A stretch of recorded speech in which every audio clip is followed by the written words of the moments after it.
La Pologne et d'autres pays de l'OTAN ont lancé des opérations de défense aérienne visant à renforcer l'espace aérien polonais qui borde l'Ukraine et la Russie. L'opération Aurora de l'Est comprend le soutien des forces armées britanniques et américaines. Elle se déroulera parallèlement au déploiement de 17 000 soldats vers la frontière entre la Pologne et la Biélorussie, où une crise migratoire est en cours. Le plan prévoit une surveillance continue de l'espace aérien polonais le long des frontières ukrainiennes et russes, avec des réponses coordonnées à toute violation.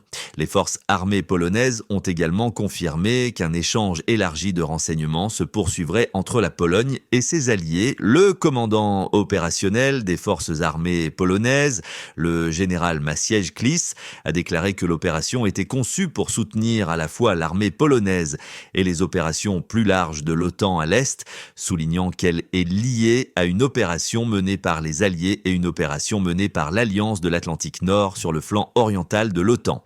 Par conséquent, les forces alliées, y compris les Américains et les Britanniques, sont impliquées dans le renforcement du système de défense aérienne polonais dans le cadre de l'opération Aurora de l'Est, a-t-il ajouté.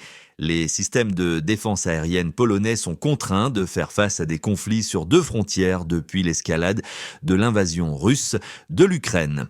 En mai de cette année, il a été rapporté que les responsables de la défense polonaise envisageaient d'abattre des missiles russes que la Russie continuait de lancer sur l'ouest de l'Ukraine, menaçant souvent l'espace aérien polonais. Le 30 juillet, des chars américains et d'autres véhicules de combat de l'OTAN ont été vus se déplaçant à travers la Pologne. L'armée américaine a déplacé plusieurs véhicules d'une base militaire à Mannheim en Allemagne vers la base de Powidz, selon le journal polonais Radio Z.